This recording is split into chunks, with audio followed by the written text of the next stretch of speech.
Hi friends. രാവിലെ നല്ല മഴയായതുകൊണ്ട് തന്നെ ജിമ്മിലേക്ക് പോകാൻ നല്ല മടിയായിരുന്നു കേട്ടോ. പിന്നെ ഉറക്കം പോയ സ്ഥിതിക്ക് ഞങ്ങൾ രണ്ടുപേരും നേരെ ജിമ്മിലേക്ക് വിട്ടു. ചെന്നപ്പോഴത്തേനും കാർഡിയോ സെക്ഷൻ സ്റ്റാർട്ട് ചെയ്തിട്ടുണ്ടായിരുന്നു. പിന്നെ ആ കൂടെ അങ്ങ് കൂടി. ജോയിൻ ചെയ്ത് കുറച്ച് കഴിഞ്ഞപ്പോഴത്തേനും എൻ്റെ കാലിന് ചെറിയൊരു പണി കിട്ടി. കാല് ചെറുതായിട്ടൊന്ന് മടിഞ്ഞു. ആദ്യമേ കുറച്ച് വേദന ഉണ്ടായിരുന്നുള്ളെങ്കിലും പിന്നെ ടൈം കഴിയുന്നതോടെ കൂടി കൂടി വന്നു. പിന്നെ എങ്ങനെയോ ചട്ടി വീട് വരെ എത്തി.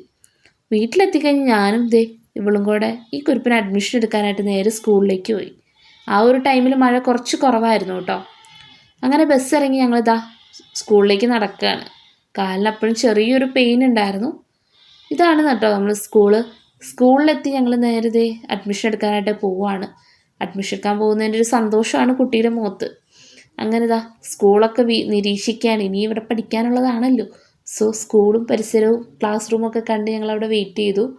അങ്ങനെ കുറച്ച് ടൈമിന് ശേഷം അഡ്മിഷൻ പ്രൊസീജിയേഴ്സ് കാര്യങ്ങൾ സ്റ്റാർട്ട് ചെയ്തു. അങ്ങനെ അഡ്മിഷൻസ് കാര്യങ്ങളൊക്കെ കംപ്ലീറ്റ് ചെയ്തിട്ടുണ്ട് കേട്ടോ. ഇനി നമുക്ക് നേരെ തൃശ്ശൂർ പോകണം. ബുക്സൊക്കെ വാങ്ങിക്കാനുണ്ട്. ആ ഒരു ടൈമിൽ പോയ മഴ വീണ്ടും തിരിച്ചെത്തിയിട്ടുണ്ട്. അങ്ങനെ തൃശ്ശൂരുള്ളൊരു ബുക്ക് സ്റ്റോളിലാണ് എത്തിയിരിക്കുന്നത്. ഇവിടെ നമ്മൾ +1 ടെക്സ്റ്റ് ബുക്കൊക്കെ വാങ്ങിയിട്ടുണ്ട്. ബുക്സൊക്കെ കണ്ടതിൻ്റെ ഒരു സന്തോഷത്തിലാണ് ആൾ. അവിടെ നിന്ന് നേരെ നമ്മൾ ബുക്സൊക്കെ വാങ്ങി നേരെ നമ്മുടെ വീട്ടിലേക്ക് പോകുന്നത് ഗൈസ്.